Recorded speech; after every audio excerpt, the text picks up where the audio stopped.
بسم الله وعبد القادر قليله وhalkan ku duubaya maasada magaceeda leeyahay Muusiis maasadan waxay daba socotaa silsiladii miileeda ahayd oo bilaabay Abwaan Xasan Daahir Warsame maasadan sidoo kale waxay ka hadlaysaa marka ay madaxdu dulmiga sameeyso oo ninka xaq durka ka dhiidiyo dadka badana dulmiga difaaca sababta uu difaacayaan iyaga ayay jirtaa balse dadkaasi la hadlaysaa su'aalana weydiinaysaa sidoo kale maasadu waxay ku soo qabsanaysaa niman hal abuuraa oo xaq dir oo aan saaxiibanahay oo iyaguna maasooyinka horeeyay tiriyay waxaan leedahay sidan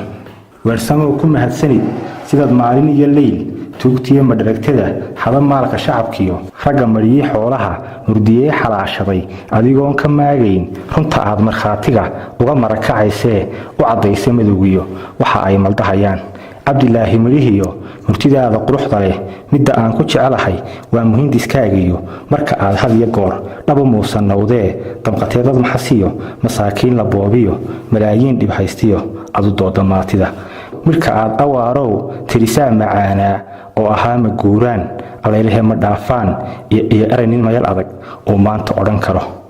rag aleele maamuus sharaf lagu manaysto mabda iyo afkaar laad maasha alleetiin waligiin milgaha iyo xaq midigta siiyo runta marama qarisee waligiinba muujiya xaqiiqdii markii jira kulli qaar maqiiqano khabar maafisho badan oo meesha beel iyo ila maagay reer hebel moodaya idin iman oo aymu tuxan iyo habaar idin ku miisiye qudqaata oo miir iyo aayar oo mudan meel beersan ula baxa mowduuca guud iyo fahamsiya maasada meena u raarida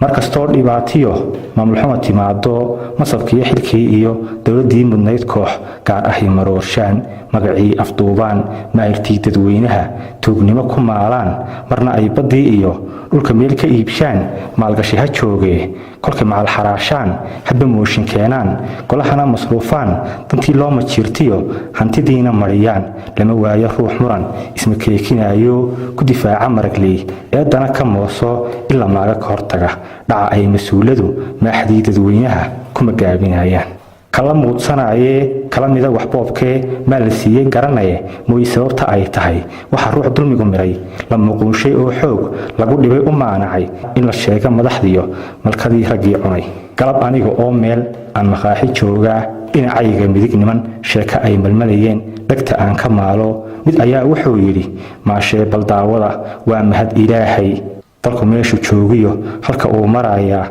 wax loo mashxarado maanta uu wacan yahay madashiya kuwii kale madaxay ruuxeeno mar qulaa la wada yiri markaas waleehuna anigoo maqlaaya mowduuci soo galay waxaan idhi hamoodina hana ii malaylina nin muqlaysan oo fudud ama idin la yimi muran balse waxaan u muuqdiyo maandhaan iskiin baro magacayga guud iyo muhiimaha haybtuye qof muwaadinaanahay muddo aad u badan baan meereysanayo mihanow ku joogo been lay maldahay iyo mukor laygu soo wadi rajadaan maqlaayiyo rajadaan miliilay rajadaan maleeyiyo rajadaan muhanaya been maanta noqoto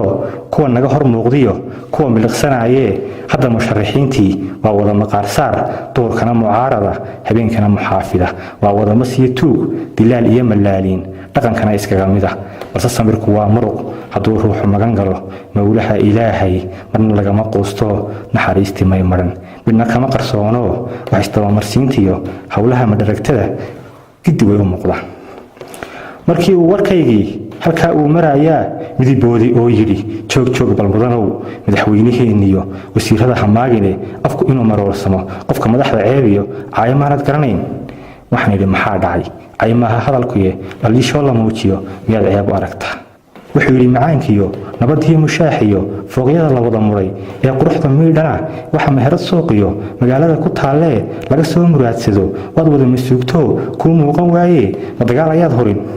waxaan iimijiye madax mid ayaad ka sibantiin wana mooganaantiyo meel kala u carariyo murankiyo istiidkiyo ismoosiiska beenta ah balse maase hore iyo murti waxaan ku haystaa mahmaah abwaan yiri micnuhuna ahaa habar ninkay ku noolayd mihigaan ku hooro may helay agteedii oo mooday dabadeed inay dunidu la mid tahay sideedaa nimcada mush mulaayay dadkuna balse maanka may gelin dhulka inuu barmaran yahay biliciyo kuleel yahay maqoradu engegan yihiin muslimnimadu siday tahay xaq iyo marxaatiga madow adiga oon gelin ma waxaad inkiraysaa in dadkeenni macaluul maanta ay ku nool yihiin ma waxaad inkiraysaa dhibta iyo mashaqadaas in la waaye maariyo qorshe lagaga magan galo ma waxaad inkiraysaa rabbigooda mooyee in dadkaas miciin iyo ciduu maqani weli jirin ma waxaad inkiraysaa in ninkii matalilaa ama midigta siinlaa ka mashquulay waa hore oo socodka meel kale tabishlaha ku soo maro ma waxaad inkiraysaa ruuxa murugta taaliyo musuqmaasuqaa jira ka caddeeya madalaha ama miidhiyaha taga in habeen madow uun xabsi loo maleego oo mutaysta xarig iyo jeelaan maxkamad layn ma waxaad inkiraysaa in cashuurta maatida nimankaa macaansaday madax aanay reebin ma waxaad inkiraysaa in dhulkii la miiso lana saaray miisaan ma waxaad inkiraysaa xaqulqalin in lagu mamay runta oo la muujaa sharaf laga macaashaa xaqiiqdoo la moosaa magac kaa xumaysee minaalciha noqon ruux kala mucaarada mabdali'ina ha u noqon guulwada muxaafida hana noqonin maangaab in qabiilku madax maray oo meherad qurun iyo dhex maquurtay reer hebel taariikhdu waa marag ku markhaati noqotee ha isgelin mugdiga iyo baalkeeda madowga way ka dhan tahay maansadii waana mahadsantii